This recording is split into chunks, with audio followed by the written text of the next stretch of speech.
There's no place to escape to. This is the last podcast. On the left. That's when the cannibalism started. What was that? Not a lot of Tobys out there. No. There's a real Toby genocide happening in this country. Actually, until I met you guys, I called him Tobe. You called him Tobe. Tobe? Yeah, because I'd never talked to anybody about Texas Chainsaw Massacre before you guys, and so like for the longest time, like I just called him Tobe.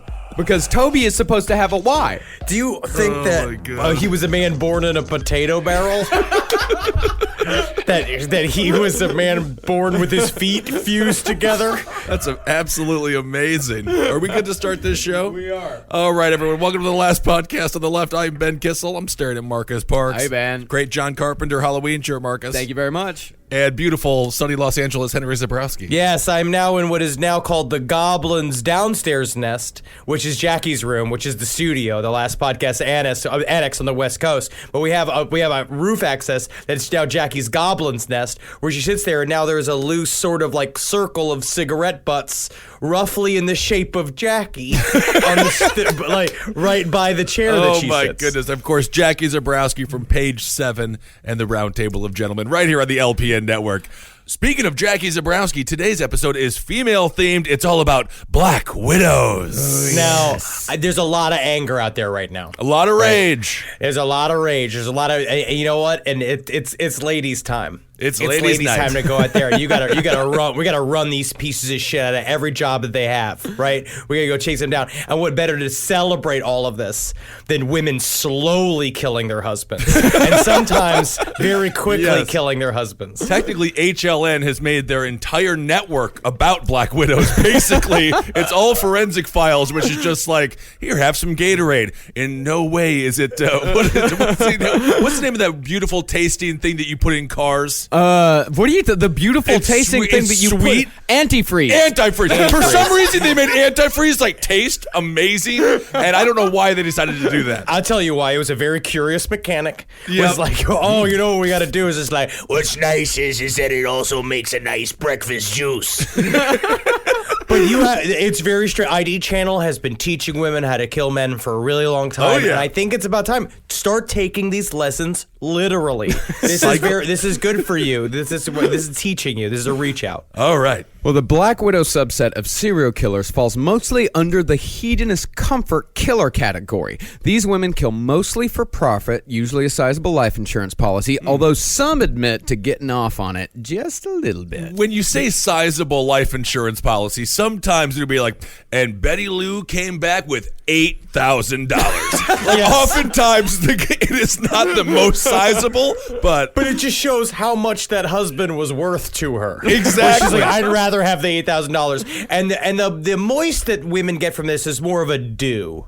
Correct? Like, it's not a stream. I don't know how sexual it is in nature necessarily. Some of them do get some sort of, like a little bit of sexual charge, but mostly it's about power and control with some of these women rather than a sexual component to it. And we'll get into the differences later on about the differences between male and female serial killers and what each one of them gets out of it. Although some killers have said, for example, Carla Faye Tucker, who killed a couple of people with a pickaxe. Yes. She said that with every... It's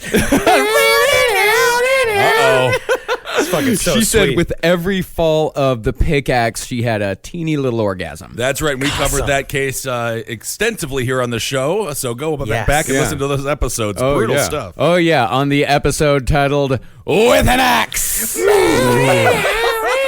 Also, when you kill your spouse, you get all of the chips left over in the cabinets, which is good. So you want to kill them right after they just bought a bunch of jalapeno kettle chips. Yes. Well, the best-known male equivalent to the Black Widow would be H.H. Holmes, who either took out insurance policies on victims, like he did with his business partner, or murdered them after gaining a piece of their financial pie, like he did with Minnie and Nanny Williams. I am Minnie. No, I know you are Minnie. I am Nanny. You know, you just pulled the string. I am Nanny. No. I am Nanny. You are Minnie. I'm Minnie. See, if you don't do it, then I had. Yeah. I'm Minnie. I'm Minnie. No, you're not Minnie. I'm Minnie.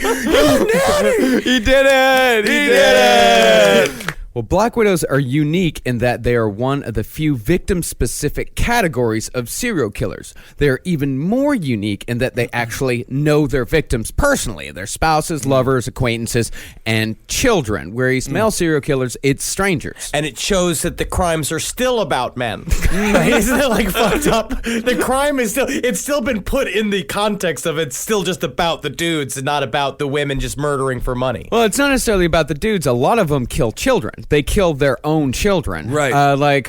For example, Mary Ann Cotton killed 11 of her 13 children because they take out insurance policies on these kids and then they kill them and then they collect. And this is these are different sort of children killers than, let's say, that. What was the name of Andrea that? Yates. Yes, the one who put the children in the trunk and slowly drove it into the. That was mental illness. That was postpartum depression. That was a whole different thing. Like these women they're psychopaths. They're sociopaths. These women have no regard for human life whatsoever. Okay. It's just the latest form of abortion. Yeah. Well, it's the most late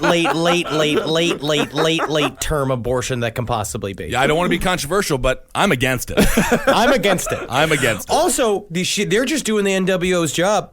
In the end, they're lessening the population. We need more. We need less mouths to feed out there. All right, because I don't know if that's really true. Yeah, I don't know if that's the right stance to take. They're polluting the ocean with all these cars. You could say that, but I'm saying the biggest problem is these kids just going, feed me, feed me, feed me. I want to be president. I want to be a murderer. I want to be a cat burglar. I want to be an artist. Technically, that little dog of yours is sucking up quite a bit of oxygen as well. No, she was chewing on a dead mouse last night, so a part of her, she is now starting to fix the problem. Wow. Officially entered the food chain. Congratulations, Wendy. Wow, nice. That's adorable. Now, narratively, the problem with a lot of Black Widows is that their stories end up being a bunch of and-thens. For example, Mary Ann Cotton, a.k.a. the Durham County Cottonmouth. Yeah. How much weed do you have to smoke to get that nickname? Now, while she did end up with quite the body count, 21 including those 11 to 13 children that I mentioned, her story is pretty straightforward. She murdered a husband, and then a kid, and then another kid, and then another husband, and so on and so forth. Oh, my. Same thing with Nanny Doss, a.k.a. the Giggling Grandma. I like that one. I do like the idea of that's a good wrestling name. Oh, yeah. 350-pound man dressed as like with a babushka on, just power slamming dudes. What's his finisher? He kills your child in front of you. So it's more of an emotional heartbreak. Now, we would cover Belle Gunness on this episode, but honestly, Belle needs an episode all of her own. Okay. And we've got to wait until Harold Schechter releases his new book about her called Hell's Princess, which is out April 1st. Wow, Schechter's still at it, huh? Oh, dude, I saw Schechter give a talk on Belle Gunness, in anticipation of his new book last year at CrimeCon. Man, I cannot wait to see what he does with this story. It's going to be fantastic. And right now, Harold Schechter is sitting alone in his room with his big quill, just being like, maybe the only problem that Belle Gunness had was that she didn't meet the right man. If only that wonderful princess could have met old Harold Schechter. But too busy for me, I'm sitting here with my tomes, writing longhand with the quill, as one does. Because if a true crime writer does not do it, how do we not fulfill the legacy of Edgar Allan Poe? I love that. All true crime authors have to write with a quill, otherwise you're not authentic. Now, they say poison is a woman's weapon, usually derisively, but that statement does have quite a bit of truth to it, at least up until the 70s. Almost half of all recorded American female serial killers use poison at least sometimes in the course of their killing sprees, and those are just the ones who get caught. Now, interestingly, in the 70s, when America was experiencing its serial killer boom, female, multiple, and single murderers experienced a similar increase, with guns and strangulation becoming more common than they had in previous decades. It's kind of like everyone was getting in the pool. It's like, oh, hell yeah, it's murder time. And everyone was just jumping in ooh, the water's fine. Oh, this ain't water. It's piss. Right. Why? Oh. Right, and then the police came in and they took a dump in that pool. There's a Duke in the pool, and everyone had to leave like what was the name of that feature film where that was Caddyshack. Caddyshack. There's another Caddyshack. Duke in the pool. Ooh. Where the Sandlot. Ah, There's a Duke in the pool in the Sandlot. Right. Dookie! Do you think that like Jimmy Carter, Richard Nixon, and Gerald Ford, the entire country was basically crap. The economy sucked, but they're like, under our watch, we had some of the best serial killers in the nation's history. We get no respect for it whatsoever. They had the best films. 70s had obviously the best films in American history, specifically American film. The only decade ever, if you were a bush hair groomer, you had employment. The only decade ever. You were a superstar. Yeah. Now, some people, mostly second-wave feminists, argue that this increase had more to do with women gaining more agency, women's rights and such. But I think the fact that male-perpetrated crimes were also getting more violent and frequent points to something else, possibly the lead argument. What do you mean? There was lead in paint everywhere. So essentially, like, lead poisoning could have been rampant throughout the country for decades. Well, it wasn't lead in the paint. It was lead in gas. That a lot of people, some people think that lead in gas in car pollutants increased violence in America because lead poisoning does lead to violence. And some people think that when we switched over to unleaded gasoline, you can see a correlation in the drop in violent crime. Now, correlation does not necessarily equal causation, but it is an interesting theory nonetheless. I gotta say, when I took care of Teddy Bear, my Pomeranian, he would eat the walls, and he really would. And I was so happy there wasn't lead in the paint because it would have made him more violent, and he was pretty violent to begin with.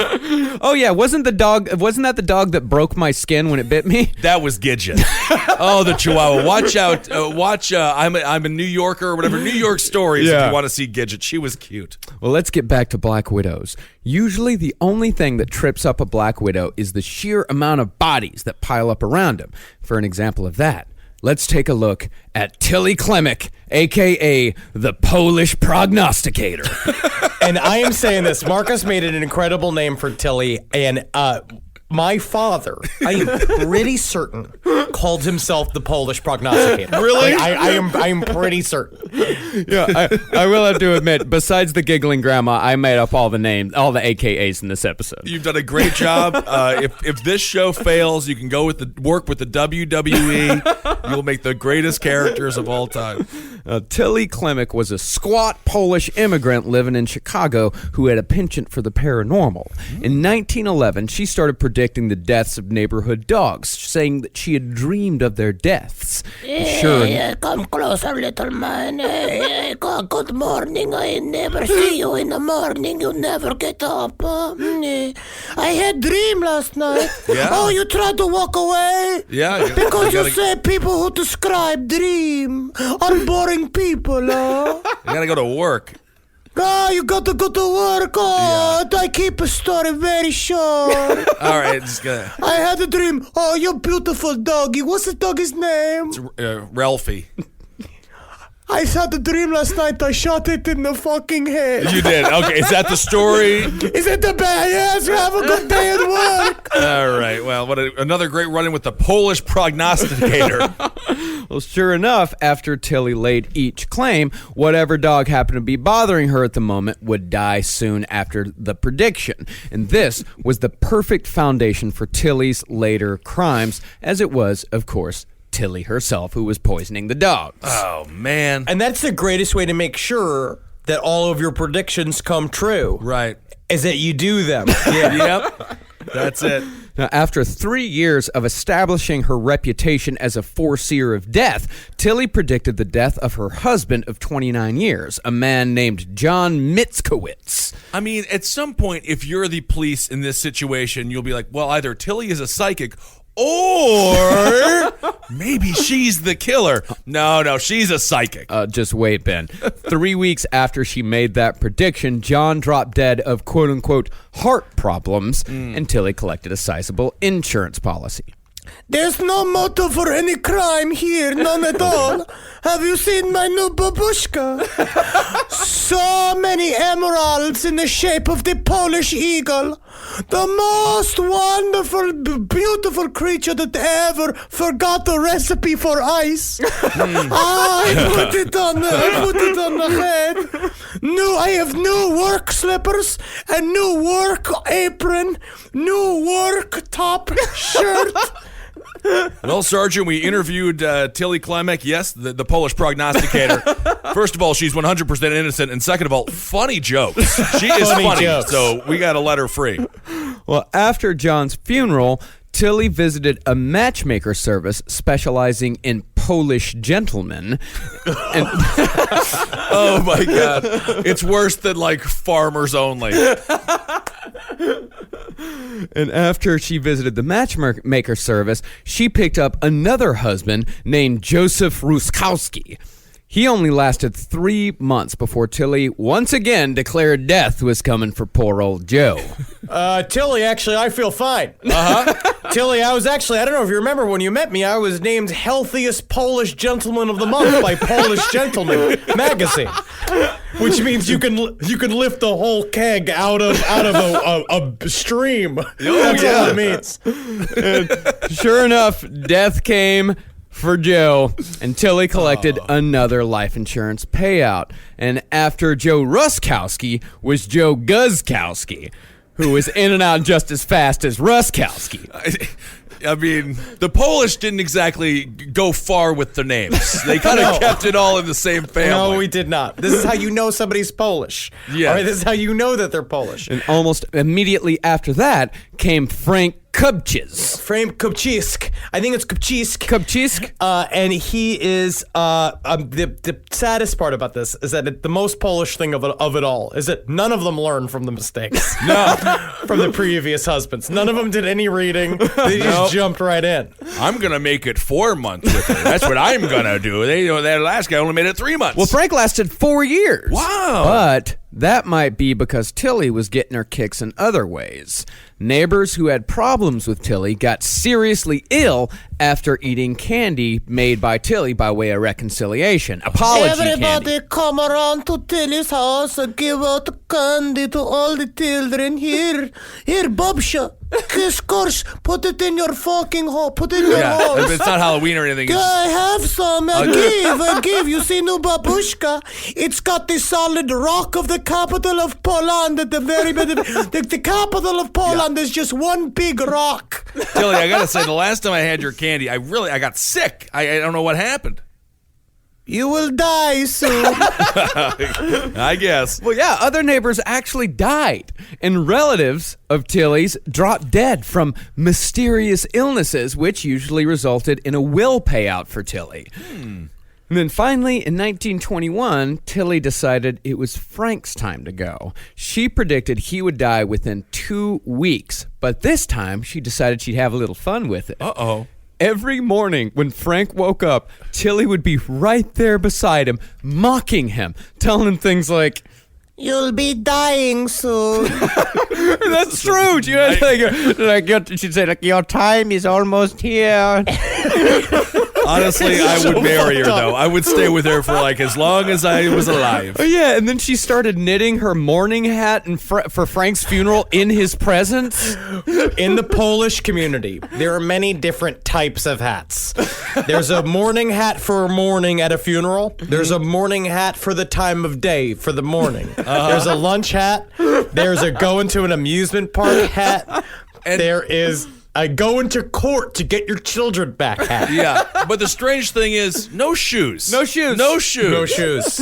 No shoes because your feet are become rock-like from working in the root fields. I'm not sure what else that they do on the dirt farms deep in the wilds of Warsaw. Like the Thing from Fantastic Four. Yeah, and then to make sure Tilly really drove the point home, she bought a bargain coffin and asked her landlady if she could store it in the building's basement until it it was Frank's time. Excuse me, landlady, can I please put this super gruesome Tupperware here in your basement? Yeah, it looks like a coffin, Tilly. Is it You'll die soon. dang it. Oh. She is reminds me so much of my Nana. 'Cause Yeah? my Nana was the Polish woman on the side, and my Nana was disavowed by everyone. She was like left alone to What do you die mean in a nursing disavowed? home. Like, we disavow? Disavowed. They were all. She for Christmas she used to send for all of the family. I just remember this going through this outline. She used to send gifts that were just big Ziploc bags filled with safety pins and razors. She'd send this kind of shit. Was she a toy maker like that Dan Aykroyd SNL sketch where it was just like broken glass and nails? But no, she was very bad. She used to lock my father in the cupboard underneath the sink, which is why my father left his home at the age of 17 to volunteer for Vietnam. Your father volunteered for Vietnam. Yeah, and then he got McHale's Navy. If you just volunteered, you'd get the sweet things. You know, the sweet jobs. No, maybe Tilly was trying to play it smart with Frank's death, as Hide in plain sight. and she had her cousin by the instrument of death so as to not raise suspicion, and they chose a rat poison named Rough on Rats. I like the names of things back then. Really Very to the easy. point. Yeah. Well, I guess they didn't want to do it like reverse psychology and said like delicious food for rats. Yeah, exactly. And sure enough, Frank died 2 weeks to the day after Tilly predicted his death.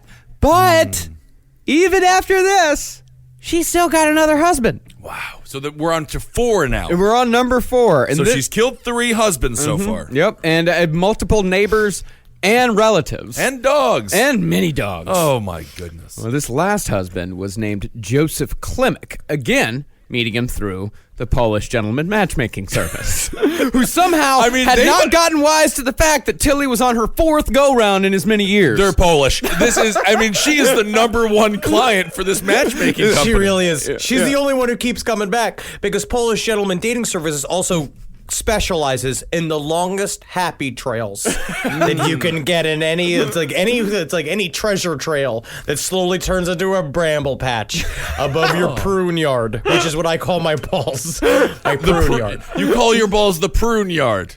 Yes, I do. And also, it does sound like she's murdering the entire offensive line of the Green Bay Packers. It does, and that's unfortunate. They still won the Ice Bowl, though. I'll tell you that much. Oh, yeah, and this was Little Poland, Chicago Polish. Oh, so this wow. is like a special kind of Polish. They all had heart disease. I mean, how long They were all going to die by 47. Exactly. She just had to wait. I mean, that's the great thing with Polish people working in the factories. Unlike Germans, they can't get their fingers cut off. They already look like they are because they're perfect for machinery. You're being an asshole. Polish people have fun little hands that are perfect for machinery. I'm saying they're good workers. I'm saying they're good workers. I can do the Polish joke. Luckily for Joseph, people were starting to get wise to Tilly's scheme. I would hope because so. she was getting a lot more aggressive and just started throwing out death predictions with each person that refused to put up with her shit. I love her though so much. We would just be good friends. And when Joseph fell ill again after a prediction, doctors tested him for arsenic and came up positive. And all of her other husbands were exhumed and all tested positive for arsenic as well. And when Tilly was arrested, she supposedly told the arresting officer, quote, The next one I want to cook a dinner for is you. The Polish prognosticator got scary. Yeah, she literally is the opposite. She is the fatter gypsy instead of the thinner gypsy from Stephen King. Yeah, exactly. Oh, I would love that if it was like fat. Oh my. Now, strange thing about this one is after Tilly was arrested, the whole thing actually turned into a bit of a witch hunt. See, it was suspected that Tilly had poisoned up to 20 people, with 14 of those poisonings being fatal. And the papers assumed that there was no way that just one woman was capable of all this, so they started printing stories naming her, quote, the High Priestess of a Bluebeard Clique. That's a really good title. Bluebeard Click also sounds like a place where it's just like, don't try the sushi. Don't eat the clams. Go with anything that's boiled. You can eat, but don't try anything else there. Anything. None of the international foods. Nope. But in the end, Tilly and the cousin who bought the rough on rats were the only ones to go away. But Tilly was awful until the day she died, as she had a hell of a time mentally torturing that cousin while they were in jail. And one time, she even went as far as to convince her cousin that the guards were going to take the cousin out to the yard and hang her. Just 'cause. Do you think that they're going to do it today? I bet they will. You will make such a fine screaming Christmas ornament for them. Hey, come closer. I poke your feet with a fucking rat bone. Hey, you come closer. This is how I laugh. I can't even laugh now. God, I would love her. I honestly would love her. She sounds like she's a member of my family. Yeah. Sounds like a fun character on Lock Up Raw, that's for sure. Well, Tilly Klimak's reign of terror finally came to an end on November 20th, 1936, when she died alone in prison. Oh. That's what she wanted. She did. That's literally exactly what she wanted. Now, you may be asking, how are all these people eating food laced with rat poison and not noticing? Sure. Well, back in the day... You know what? How are all these people eating food laced with rat poison and not noticing? That's a great question, Kissel. Yeah, no problem, Henry. Well, back in the day, rat poison containing arsenic was readily available over the counter. All you had to do was tell the chemist, hey, I got a bunch of rats. Sure. Have you thought about getting a gun? It was also tasteless, odorless, and colorless. Well, how would it attract the rats?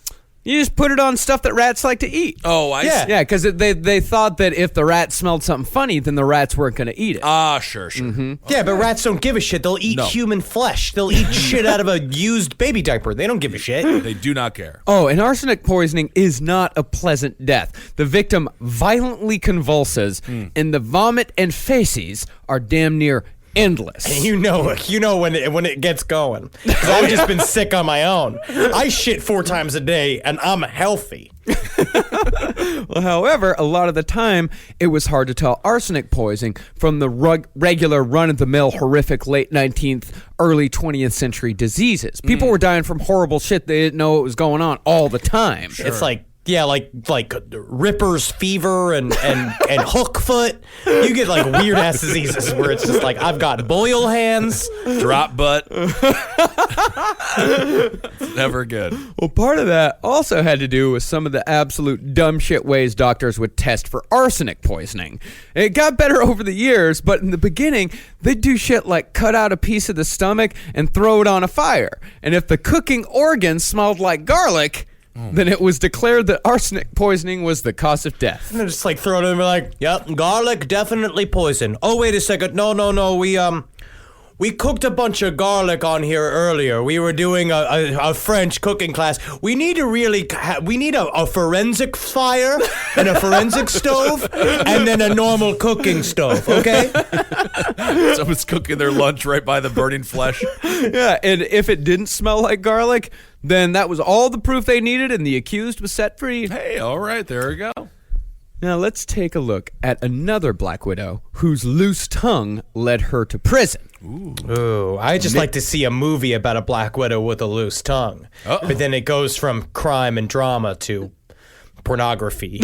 Saucy times. Mary Elizabeth Wilson of England was known locally as the Merry Widow of Windy Nook. Ooh. I didn't come up with that one. I like that one. I love that Windy Nook. I've been watching a lot of British home buying shows because HGTV isn't on Netflix, and it seems like a fun little name for a gal. I would like her as a neighbor, you know? Yeah, the Merry Widow of Windy Nook. Because it seems like a happy single woman. Yeah, which is kind of fun. But a Windy Nook also sounds like a fun, cute name for a room that you just go fart in. I would love to be rich enough, but still trashy enough to have a fart room. From 1955 to 1957, just put your mother-in-law in there when she comes for the Christmas. Yeah. Funny family jokes. Oh, I feel like Clark Griswold over here. So from 1955 to 1957, just 2 years, Wilson took down 4 husbands, sometimes weeks after the wedding, and each murder gave the merry widow a hefty payday. Now, people may have just chalked all this up to bad luck had Wilson not been so cavalier after each death. After one husband died, she jokingly asked the undertaker for a discount. That is a funny. Very funny, Mrs. Wilson. I'm so glad you can make a joke even at times like these. It makes me wish I had you as a wife. But unfortunately, I can only give you a discount if we chop off his feet. That is a fun cemetery. Yeah, and after her next wedding, when a friend asked her what they were going to do with all the leftover sandwiches and cake from the reception, Wilson told her they should just keep them for the funeral. Mrs. Wilson, thank you for inviting me, the mortician, to your wedding. Once again, your jokes proved to be most convivial. Now, if you do plan on having a funeral soon, may I suggest birchwood for the casket? Oh, my. And after that husband dropped dead, police took notice and exhumed the other husbands and found Wilson's weapon of choice was beetle poison. Beetle poison? Beetle poison. How much? That seems like it would take quite a bit of beetle poison to kill a person. Yeah, it looks like John Lennon took 4 bullets worth of beetle poison. Ended the 60s, ended the 70s. Began a dismal beginning to the 80s. Now, even though Wilson's reign was relatively short, most black widows had relatively long careers compared to most of their male counterparts, 8 years or so. And there are quite a few reasons for this. First of all, there's no crime scene to speak of. As Peter Vronsky points out in his book, Female Serial Killers, black widows don't leave dismembered co-eds on the roadside. Most of the time, the victims die in their own bed or at a hospital. Second, there's no real way to hunt a black widow as she hides in plain sight, and usually no one even suspects there's a killer in the first place. Let's just take the FBI's serial killer classification system as Vronsky lays it out. If you're a long-time listener, or if you've been watching Mindhunter, you know there are 3 different categories when it comes to serial killers: organized, disorganized, and mixed.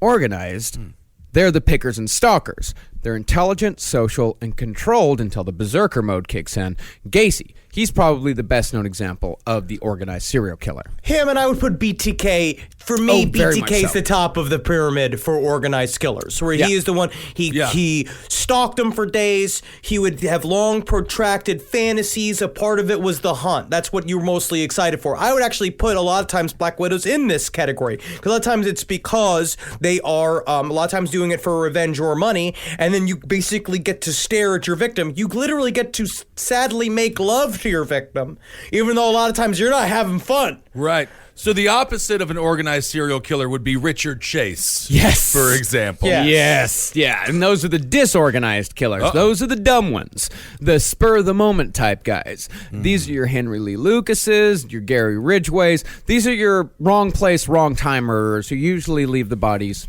where they lay. Okay. But then there are those that are mixed. Bundy was organized, but when he lost his cool at Chi Omega, he became disorganized. Chi Omega. Chi Omega, excuse me. I forget. That was one of our first corrections when people started sending us a lot of emails. Chi Omega. Chi Omega. Now, this is a fraternity or a sorority. Sorority. Rather, in Tallahassee at Florida FSU, State. Florida State University, where Henry actually attended university. And Henry, you do have a tale where, being so smart and charming, you did bring up Ted Bundy well inside of this sorority, and if I'm not mistaken, violently escorted out? I was asked to leave. Immediately. And one of the because sororities have like brother fraternities, the fraternity man asked me to leave. And I left voluntarily. I was not escorted out. Let me ask you this. I ordered an investigation onto myself. That's what I did. I pulled a Franken and I said, investigate me. That's right. Good. And I have to ask, were you still in your dashiki phase during this Yes, time? I was.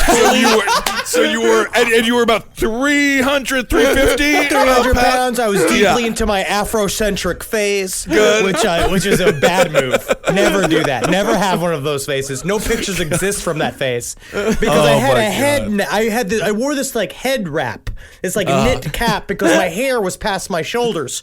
So I wore this like cap thing, and I just reeked of weed and Old Spice and a huge long. Yeah. You know what? You were So I feel like- transracial. Transracial before it was common. Yes, it was true. And I do believe that it was mostly my attire that got me kicked out. Oh, you don't think it was the reference of the serial killer that went and murdered 4 of their sorority members? I think That it was- definitely gave them the excuse. I think it might was have the been a inciting combo. incident. Yeah, Can we say it was a that what I- combo? Yeah. Well, since Black Widow murders take sometimes months, if not years, of planning and patience, they fall into the organized category. But if you're going with strict definitions, they also leave their bodies at the crime scene, a mark of disorganization. So it's not necessarily mixed, it's not necessarily organized, it's not necessarily disorganized. It's something different altogether. And one of the reasons why the FBI system fails us completely when it comes to women is because in all those studies where the FBI spoke with serial killers, they only spoke to men. But that's not for lack of trying. An academic study was attempted pretty recently in which the authors approached 29 female multiple murderers. Some serial killers, some women who killed more than one in one night. Only 7 out of that 29 agreed to talk. And the conclusion you can draw from this is male serial killers love to jabber on about their crimes, but women, female serial killers, prefer to keep it to themselves. Because women are better at crime. It shows that they're better at crime. They don't need all the fucking stupid validation that these other male serial killers need. They need to be applauded and talked and what their crimes talked about. They want to be in the history books. They want to show, look, I'm still essentially mansplaining about murdering to you. Look at the Eddie Kemper shit. It's like he couldn't have been happier in the world than sit and talk to you how his mind worked. Same thing with BTK. Same thing with Ted Bundy. But these killers, the lady killers, especially Black Widow killers, they got a motive. They're getting in. They're getting out. They're very deadly. Don't trust your girlfriends. Don't do Because it. they will. They will kill you. They should. As a matter of fact, get out there. What jewelry does she like? Fucking find out tonight and go buy some tomorrow. Or if you're poor, recreate it with macaroni noodles. It's the thought that counts. Remember tiny details. Remember stuff like when you went on your first date, like stuff like little details and stuff like that, just to keep it alive, keep it fresh. For example, Brooke, she told me one day she doesn't like popcorn. I haven't looked at popcorn since. I hate it. You staved off 6 years of murder just with that. There it is. No popcorn in the house. Well, while most Black Widows use poison and leave the bodies where they lay, there are examples of physically violent Black Widows, such as Betty Lou Beats, a.k.a. Trailer Park Betty. Ooh. Yes. See, this is what I've been excited for because normally when we cover these, it is a lot of poisonings. But I want to see some women getting fucking bloody. Oh, there are. I want a large Marge. Oh, yeah. Pee Wee Herman. Well, since 1975, the Black Widow, or not 1975 exactly, but sometime in the 70s, Black Widow started going out of fashion, and ladies started using guns. Ladies started using knives. Ladies started strangling people. So it definitely has moved away from Black Widow poisonings, but that also has to do with us eventually passing laws saying, like, hey, you got to put a taste to the rat poison. Yeah, but they made it taste amazing. yeah, That's the antifreeze No, that's problem. antifreeze. I know. Yeah, but yeah, they kind of made them put, and I think actually recently they made a rule where you couldn't put it in pellet form anymore either. I think that was just this year. FDA said no more rat pellets. What if you So poison the rat and feed the rat to the person? That's going to be deadly. That's what I'm gonna be- saying, but it's That's cool, though. That's a good way to do it. It's roundabout. Very Titus Andronicus. Yeah, but it's still arsenic poison. Yeah. Now Betty is a bit like Eileen Wuornos in that Betty Lou has her defenders. She was supposedly sexually abused by her father when she was a kid and suffered through a string of violent and sexually abusive relationships. Now, it's not always the case, and it definitely isn't any excuse, but usually when female serial killers are physically violent, it's preceded by a violent and sexually abusive past. But on the other hand, you can say the exact same thing about male serial killers. Yep. Of course, it's a mix between nature and nurture. We've learned again and again and again. A lot of these people, like, you can just start bad, like Jeffrey Dahmer, and get worse because you have no reach out. You have nobody there to help you out, and you won't accept because your fantasies are too taboo for you to tell anybody, or you're like this. Yeah, and we oftentimes go and we blame the person who sells the gun to the person who goes and commits a massacre. Whoever sold Dahmer those blue barrels, we got to talk to him. How many blue barrels do you think the guy needed? He lived in an apartment. Yeah, he does not have a commercial license. It's just a guy walking off the street. I should not be able to go and be like, yeah, I need an oil drill. Like, why are you getting an oil drill? It's like, I'm getting a business for my fucking self. You know what I mean? Like, that shouldn't be allowed. Well, there's never been any studies, speaking of nature and nurture, there's never been any studies on women as far as the McDonald triad goes. You know, the McDonald triad is bedwetting, fire, arson, and cruelty to animals. But in that small study that was done in which those 7 women spoke, almost all of them did report cruelty to animals when they were kids. And it's time for Ben Kissel's famous, funny line of humor. My McDonald's triad is a Big Mac, a large fry, and a chicken nugget, and a medium chicken nugget. What a Kathy. Wow. Oh, wow. I don't like Tuesdays. Get him his doing wine that. and get him his chocolate. I think Kissel's having a bit of a Monday. Wow. So Betty's first marriage was in 1952 at the age of 15 to a man named Robert Branson. They had 6 kids together before divorcing in 1969, with Branson surviving the marriage. Next was Billy York Lane, who married Betty Lou twice. This one she did attempt to kill, but this one was in self-defense, by Billy's admission, as Betty shot Billy in the stomach after Billy broke her nose. Oh, yeah. Now, was that after the first wedding? That was after twice? the second wedding, I think. Yeah, because they got married in 1970. They got divorced in 1970. Then they got married again in 1972, and then got divorced again in 1974. That is... Passion. Yeah. I guess so. Well, then after that was Ronnie Threlcold. They married in 1978, but that one only lasted a year before Betty tried to run him over with a truck. It's kind of a fun couple where it's like everyone in the town knows when they're fighting, when you hear certain screams, to be like, no, we don't call the police. They work it out. Oh yeah, Ronnie and Betty Lou, they work it out eventually. They work it out. They'll be back to kissing and a hugging tomorrow morning. Let me tell she you. run him over with a truck finally, as she always said she was going to. You know what? I would like to find out if this is the song "Hard-Headed Woman" was based on. The Cat Stevens song? Yes. I love Cat Stevens. I think is his name Mustafa Stefan now? What's his name? Yusuf Islam. Yep. I'm sorry. Yes. And they didn't let him into the country, not because of his religion. It was actually an indictment on his singing. And I thought That's that so was sad. neat. Don't you make fun of Cat Stevens? Oh, I love Cat. I listen to Cat Stevens all the time. Or Yusuf Islam. Well, Ronnie took Betty trying to run him over with the truck as his cue to leave, and he also survived. But her fourth husband, Doyle Wayne Barker, would not be so lucky. One night, Betty shot Doyle 3 times in the head with a .38 special and had her daughter, Shirley Stanger, help to bury him under the tool shed out back behind the trailer. And that's how you create a tool tree. Where do wrenches come from? Where do hammers come from? You've got to murder someone, bury them underneath the tool shed, and the tree that springs will indeed provide you all the tools you need. Yes. Well, there was no life insurance money that I know of involved in that one. Betty Lou did inherit Doyle Wayne's trailer in Gun Barrel City, Texas, out near Purtis Creek. Now, nothing I like better than just sitting with a nice hot cup of wine in Gun Barrel City, Texas. They are so proud of their guns. And just parts of guns. The most penis-like part of the gun. Oh, yeah. What kind of wine is your favorite? Pinot Noir? I like watermelon strawberry. That's my favorite kind of wine. And I had an orange apple wine the other day. Pretty good. Oh, yeah, checked it out. Gun Barrel City's got about 5,000 people. They got a Walmart. Good. And Of course. they also have a Lowe's. That's all you need. I love Walmart and Lowe's. I shop over here. I go to a super center that's got a super Walmart, a super Target, a super Lowe's, and a Home Depot all in one. And I have a fucking pig and shit of a time. Absolutely.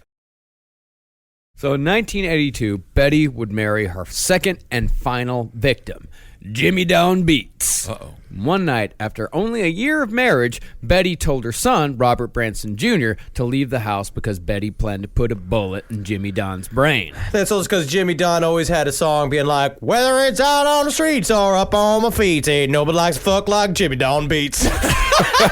It's actually a phenomenal song, and I would buy that album in like a heartbeat. You just say it again and again, and finally she's like, he's got to go. When Branson returned, Jimmy Don was dead from 2 in the head. Oh. Branson then helped his mother bury Jimmy Don's body under a decorative wishing well in the front yard of the trailer. This one's decorative. You can tell because it's got a flower on the front of it. That's what makes it decorative. This is for family. All right, this is for family. I got to tell you, the well back behind the house, that's for work. Ain't no such niceries on it, such as a flower. I do think the movie The Ring would be better if it wasn't a little girl, if it was this guy who was just like, hey, come on, you watch the tape? 7 days! 7 days! Oh no, it's Jimmy Don Beats! Oh, yeah! Can you hear that song? Whether out in the streets or up Jimmy on my Don. feet, ain't nobody like to fuck like Jimmy Don Beats. 7 days. Well, the next day, Branson went to Cedar Creek Reservoir and set up a fake-out. So Branson took Jimmy Don's boat out on the water and planted Jimmy Don's fishing license, his heart medication, and a life jacket inside. Betty Lou then called up the police and reported that Jimmy Don was missing. And when the boat was found drifting soon after, it was assumed that Jimmy Don had fallen overboard and drowned. It wasn't until 2 years later that someone rolled over on Betty Lou Beats, although the only identity that I could find of that someone was a quote-unquote credible source. Oh, come on. Either way, it was the son who broke under pressure, and Betty Lou was arrested for both murders. Now, while many of Betty Lou's advocates say that Betty was driven to murder by her abusive husbands, Betty Lou's story during the trial was that it was actually her 2 kids, not her, who murdered her husband. Trailer park justice. I You're always know. flipping on each other. You just don't do that. You don't give up your own kid. Oh, whatever. You got to be proud of your crimes. Yep. But the jury did not buy it, and Betty Lou was sentenced to death by lethal injection. And while her advocates continued to plead for clemency, which she probably could have gotten, Betty Lou had the bad luck to have her execution date fall during the governorship of the happiest executioner in Texas. Who's that? George W. Bush. Oh, the world's most funniest president who should be convicted of war crimes? Yes, the cutest war criminal of all time. Oh. Him and Goebbels, so cute and fun. He paints dogs. Oh, Isn't I he love cute? that. He's Yeah. smiling now. Yeah, and in fact, instead of granting clemency to Betty Lou Beats, George W. Bush made it a special point to be in Texas the day she was executed. I mean, honestly, if you're gonna do it. I'm the decider. I'm super excited. I go out there. Can I pull the lever? Come on, give me sorry. shit. I'm good at it. I can pull on a lot of things. Do I put it up or down?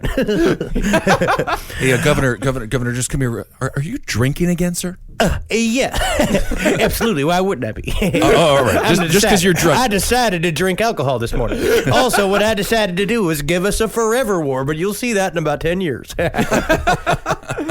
Yep, Betty Lou Beats was one of 153 prisoners to die under Bush's watch. Good God, that's a lot. Oh, well, actually, Rick Perry broke that record. Did he really? Well, Rick Perry was governor for longer. George W. Bush was only governor for 5 years.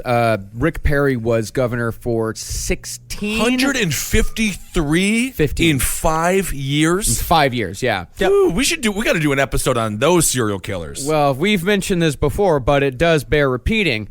The only person granted clemency in Texas while George W. Bush was governor was Henry Lee Lucas. That's right. Wow. And it's just because your father saw him one time. That's the power of the parks. Or it could be that Henry Lee Lucas was a member of the Hand of Death, of which George W. Bush was Embedded probably in the connected. CIA. And Wow. they used their connections in order to save Henry Lee Lucas's life, because if he would not have been granted clemency, then Henry Lee Lucas may have told a story or two. The Bill Cooper episodes will never officially be over. Because guess what? Yeah. We're still living in that reality, buddy. Or could it be Henry Lee Lucas's Oregon energy wasn't needed by the aliens because he was what they called too dumb to power their ships? And that's part 1 of Black Widows. We'll All be back right. next week with more Black Widows here on Last Podcast on the Left. Oh my! I don't know why this episode was like surprisingly fun. I guess it's It's like, it feels like it's like a pressure's off. they married him. Yeah, I think I don't know. There's something about it where it's like they found something attractive about these women. They must have liked their personalities. I'm not victim blaming here. People get into unhappy. People get into unhappy, horrible that's marriages true, that's all the time. Yeah, and I like a strong-willed woman. I think it's fun. We all do. Somebody's like, it's kind of fun to feel the danger a little bit. Sure. You could kill me. Nellie's Right. 4 inches taller than me. Oh, She yeah. practices drop kicks all day. She could kill me in a second. She could do it with her beautiful legs. And I'd be smiling as she puts me in the scissor lock as I slowly fucking die. And I'm still like saying like, thank you. I'm so excited for this. We've already said that that's our goal. If I go past 90 and I can't think or like shit on my own anymore, she is to sit on my face until I'm dead. Well, that's true. And when you're doing your wedding vows, if like your wife really laughs at the line like "till death do us part," and she's like, "Won't be long," that's one of those red flags. It's a big red flag. Yeah. You die soon. I didn't know that's an improv. That's an improv on the fucking vows that she just did. Oh my goodness. All right. Thanks so much for listening. Let's see here. What do we got to tell the folks? We got Omaha now. First up, we are Okay. going to be in Omaha tomorrow, November 18th. The That's first it. show is sold out, but the second show, we've still got tickets on sale, so be sure to come out to that. I think that's at 10:30. It's our last live show of the year, That's and it. it's probably going to be our last live show until April or so. Just know that our 2 shows all will be similar because we got a running show. But if Right. you come to the late show, that's normally when we probably be hanging out. More so is after that show because in between our time is limited because Right. they got to clear out for the next audience coming Yeah, in. we can't really hang out in between the first and second show, but we'll hang out after the second one. Absolutely. And let's see here. Also, I don't know, can a anyone- bunch of stuff going on. On Twitter, I was going to say at Henry Loves You, at Marcus Parks, at Ben Kissel, at Instagram, Dr. Fantasty, at Marcus Park, at Ben Kissel, the number 1, and LP on the left for everything. Can someone tell me where to eat in Omaha? I want to know what's the good steak. I want to know what's the good steak or what's Steak the good time, barbecue. Yeah, that's what I would like. Well, Omaha is so great. They let you pick out the cow. You get an hour with the cow while it's alive to bond with it. Really? And then they kill it right in front of you, and you just get to eat it right there. You don't understand how excited that would make me. It's a part of even thinking about them killing all these elephants and shipping the parts my back. It's just goodness, like, I know know. it's fun. Obviously, it's a horrible tragedy, but at the same time, I would eat a bit of elephant, but I want it to be raised for its meat. Right, You know what I mean? exactly. Oh, that's such a stupid decision to overturn that. That's right. And rate and review the show. Let's get to number 1 here. Yeah, let's get to My number goodness, 1. we can do it. I know we can. Our Yeah. numbers are better than all these people. There's some stupid algorithm they use. There's something going on. Anyway. there. We don't know what's going on, but something's going on. Something's here. going on. We've seen the documents. We've seen the documents. Yeah, and thanks to everybody who gives to our Patreon. Yes. If you guys want to give, patreon.com/lastpodcast on the left is the address. Thank you. No matter how much you give, we absolutely appreciate it. Thank y'all so much. It means a lot. Absolutely. Keep on supporting all the shows here on LPN. Ablingen's Top Hat. That episode comes out here very soon. We really break down the whole Roy Moore stuff and all those the exciting world of politics in this day and age. Roundtable of Gentlemen. We got some big news coming for that show. Page 7, Sex and Other Human Activities. All the shows. Wizard and the Bruiser. You know where to find them. Oh yeah, Check page them all 7. out. Page 7 is back. back. We figured out how to record with Jackie being out in L.A. We're also There it going to be is. bringing Sex and Other Human Activities back either next week or the week after. All right. It's going to be coming up. So, next week is Thanksgiving, so it'll probably be the week after. That's right. So we're going to be, also check out Escuela Sangre. This week's episode is going to be on Aztec human sacrifice. Aztec human sacrifice. That's when they work really, really, really hard and climb the corporate ladder and finally become CEO. They have to Yes. sacrifice relationships and That's time. what it is. You have to sacrifice to make it in this world. That's what you have to do. That's what it's all about. It's about working hard. And just remember, in these times of chaos, if you think about chaos magic and what's kind of happening right now, if you think about this in a magic, it seems like this is kind of a magicless time, but actually it's the opposite. Just remember, when you put out bad shit out there, it comes back. That's a part of what all of this is about. The part of it is that the universe is doing a gigantic equalization experiment. Once things chipped one way, it's going to tip the other way, and otherwise it's going to feel insane. So just hold on tight and just know that shit will equalize out in the end. And don't be a troll on social media. Absolutely not. There you go. I don't know. Our fans are not that way. All right, everyone. Thanks so much for listening. Hail yourselves. Hail Satan! Elgin. Hail me! And let's do a Magustalations. For Christmas. For Christmas. Fuck Christmas, by the way. Christmas can still go fuck itself. Oh, I like Thanksgiving- Christmas. The war on Thanksgiving is on right now. Let Thanksgiving have its own time. In this Happy house, Thanksgiving. we say Merry Thanksgiving in this house. All right, everyone, it's time for Patreon shout-outs. Thank you all so much for giving. We really, from the bottom of our dark hearts, we love you very much. Hail yourselves. Okay, I will begin. Henry is busy now. He's doing something. He had to run off film something, so it's just going to be the two of us. That's it. Marcus and Ben, we're back in the saddle. In the saddle. We're in the saddle. Simone Meyer. Thank you so much, Simone. Vanessa T. Thea Hogarth. Kate Schnackenberg. Hogarth. It's a Garth.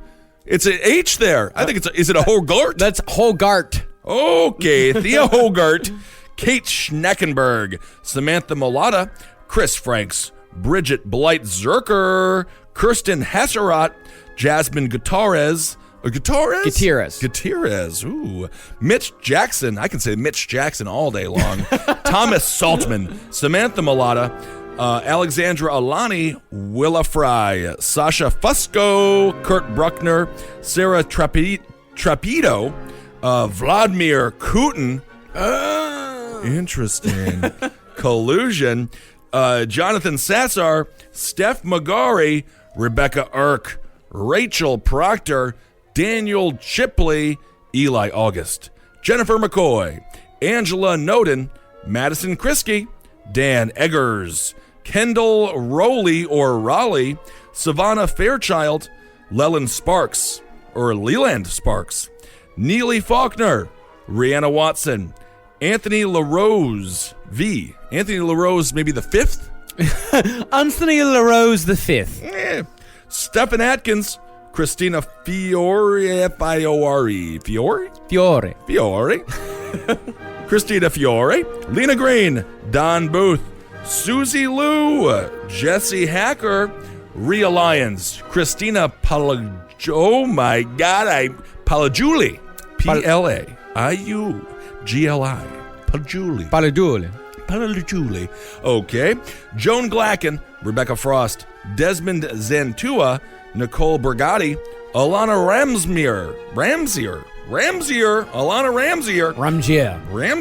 Ramsier, Steve Smith, a great receiver, but I don't think it's that Steve Smith, but Steve Smith, James Harris, Kay Paragon, Al Rowley, Andrew Danucci, The Penske File, Lisa Wolf or Elisa Wolf, Morgane Brindle, Eddie Valander, Deep Sage Explorer Xander.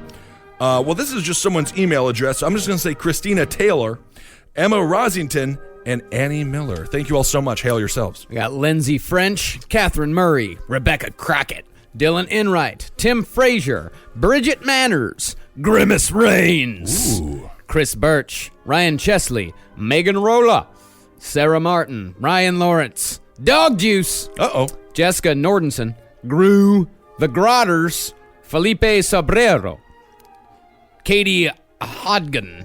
Nailed it. I think it's Hodgden. There it is. Noel Schmee, Smay. Noel Smay. Smay. There's an umlaut and an tilde. Not a tilde, accent. Umlaut and an accent on You that never one. know.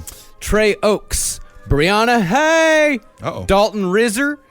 Ashley R. Haney. Reynolds Anderson. Notcast. Stefan Skalberg. Katie Caruth. Jay Garza. Maricela Minchaka. Audrey Trouth. Jesper Kalyaniemi. Cheyenne Smith. Turd Fugason. That's funny. That's funny. Yeah, that's fun. Lance Morrison. Portia Gow. Eric Bookout. Juliette Cantu. Marianne Di Pasquale. Uh-oh. Inez Torre. And Kevin Casey. All right. I got Christy Cole. I got Fred Aldred. Joanna Shaw. Gia Jasmine. Owen Kinslaw. Owen Jones. John Kirkland. Sela Ayers. Mel. Hello, Mel. Alyssa Guinness. Ashley. Sean DeBleck. DeBleek. You never know. Daniela Leonard. Aaron Purcell. Hello, Aaron. Allison Major. Anthony Tagliente. Glenn Sibley. Stuart Sheldon. Dakota Madison. Christina Patton. Sean William Collis. Thank you so much. Brad Herrick. Maria Abbott. Brian Svensson. Mike Rappin. Megan E. Gong. Glenn Durant. Chris Carmody. Michael Morgan. Felicia Alvarez. R. Ikubo. Brenda Caldera. Ronald Brandt. Gabby Shaladale. Marky Ringwald. Quentin Castor. Jordan Fuox. William Muir. Hannah Kate Schaefer. Corey Johnson. Aaliyah Renee Cappadoci. Thank you all so much. Hail yourselves. We really appreciate it. Rounding it out, I got Jenny Peters, Jasmine Lockwood, Nora Cromwell, Colton Sigmund, Haley Hagan, Morgan Beverly, Aaliyah Capodici, Courtney Wells, Alexis Manrot, Samantha Shateberger, Hygrom, Haley Wedgeworth, Jacob Spurger, Marshall O'Hearn, Stephen Smith, Stephen Steelman, Bella Toth, Kat Ligula Johnson, Stephanie Hodson, Blake Howard, Jessica Figueroa, Stephanie Miller, Jennifer Corey, Lucy Catton, Kirsty Rawlings, Lucy Brady, Elizabeth J., Krista Glanville, Jack Hodill, Rusty Shackelford, Matthew Turfey, D. Widget, Jess, Aaron B., Domingo Carlo Martinez, Courtney Chambers, Alex Glanville, Tobias Levin, Daniel Score, and Lindsay Toth. All right. Thank you all so much. Henry's not here, so I'll do a Hail Satan on his behalf. Cool. I will say a Hail Me on his behalf. All right. And I will say a Hail yourselves on my behalf. And I'll say a Hail Geen on my behalf. Thank y'all so much for all that you guys have given to us. You've fucking given us a wonderful foundation. Love it. Thank you. All right. Talk to you soon.